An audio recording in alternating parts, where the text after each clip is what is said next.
Hello, it's Brandon Lewis here again with another short video that I think you'll find very helpful. And I want to call this video Manufacturing Time. As an owner, so often we get overwhelmed with everything that there is to do.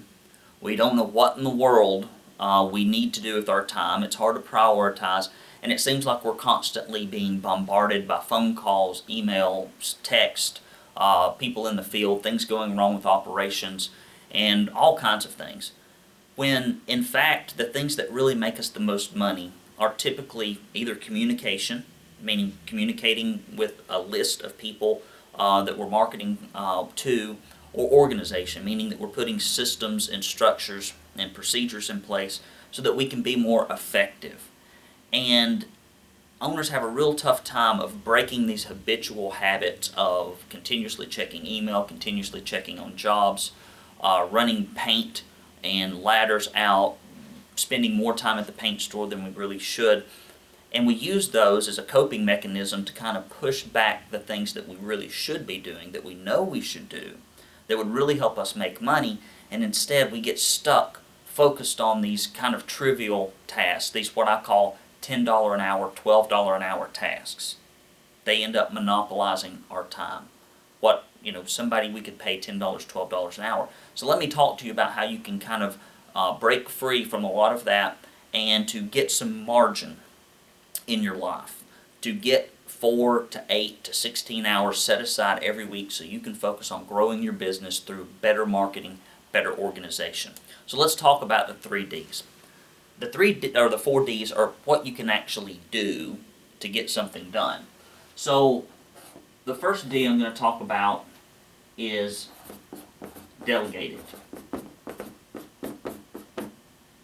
Delegate it can be outsourcing. If you're spending tons of time on the phone, you need to make sure that you have a call center pick up the phone. If you're spending tons of time doing bookkeeping and invoicing, have somebody come in once a week.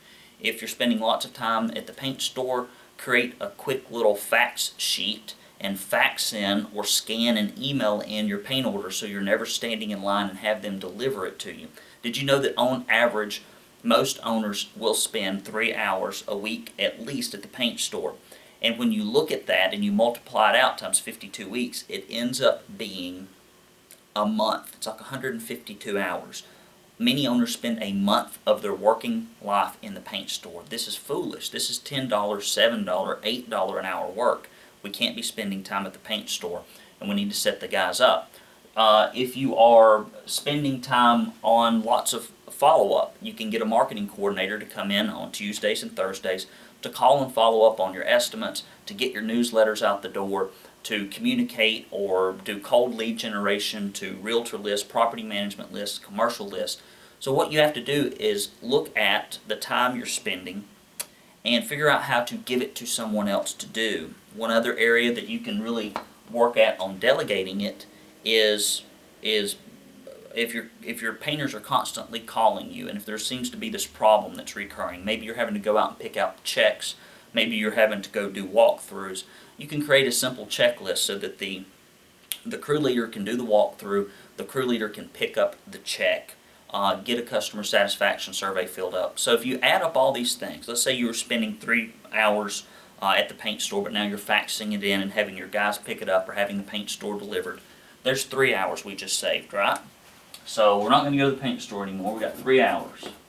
And let's say that we were spending 2 hours a week doing follow-up on estimates, and we hire somebody to come in and do that.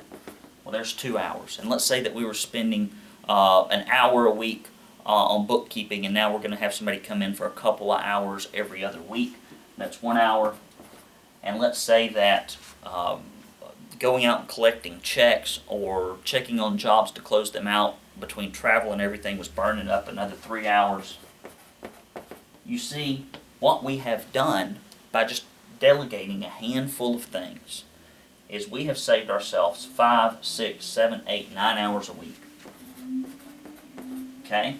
We've just saved ourselves 9 hours a week that we can now spend on marketing, that we can now spend on other things. So we got 9 hours here, right? We can delegate it, we can defer it. Sometimes we use really low wage tasks as I mentioned previously, as like this comforting thing that we do, this busy work we do while we procrastinate on our marketing and our organization, our recruitment, whatever it is. And so sometimes I tell people, if you're going to procrastinate, that's fine. Procrastinate about things that don't make you any money. Getting the books caught up doesn't make you a nickel in most cases. Endlessly checking your email is a distraction, doesn't make you much money. Going to the paint store doesn't make you much money.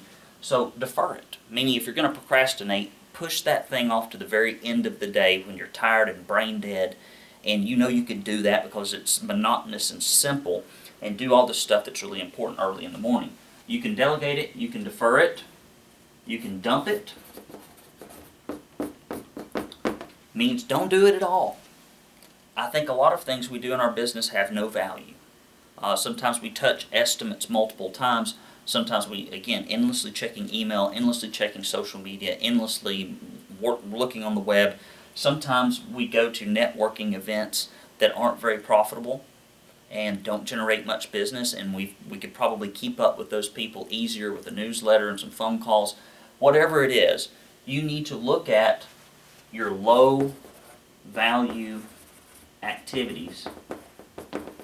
And if you're not going to delegate it, and if you don't want to defer it, it may be you just need to dump it. You just need to take it off your calendar entirely.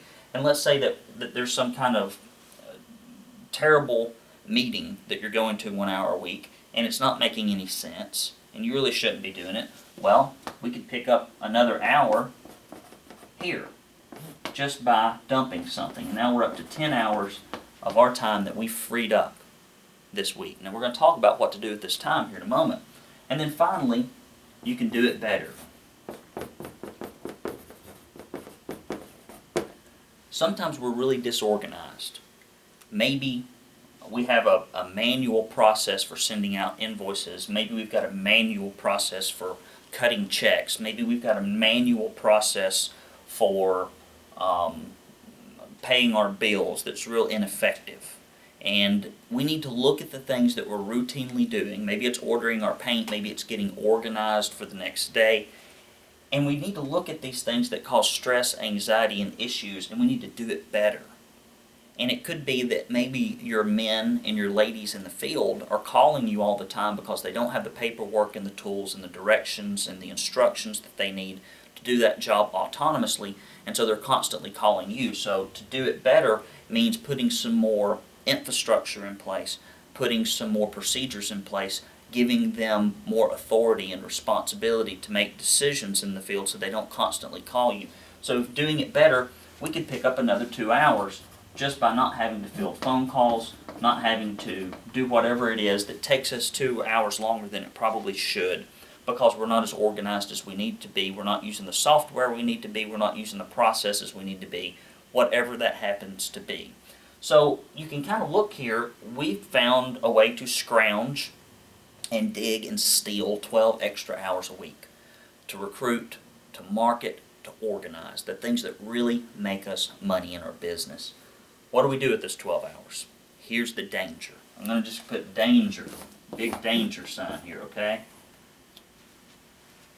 Most owners, once they go through this exercise, if they are chronic procrastinators or if what they need to do is outside of their comfort zone, is they take this 12 hours and they fill it back up with low-value stuff again.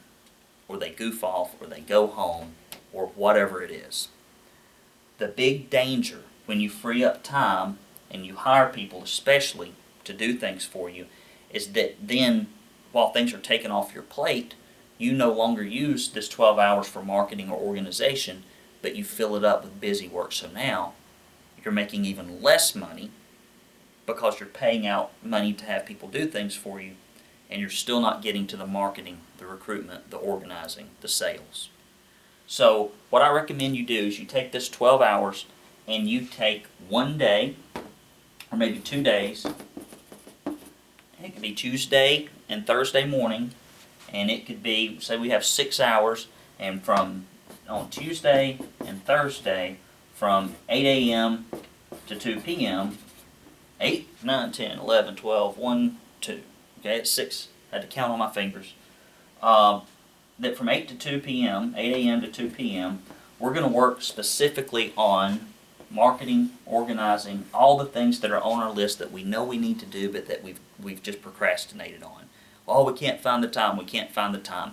The truth is, every owner of every painting business has the exact same amount of time.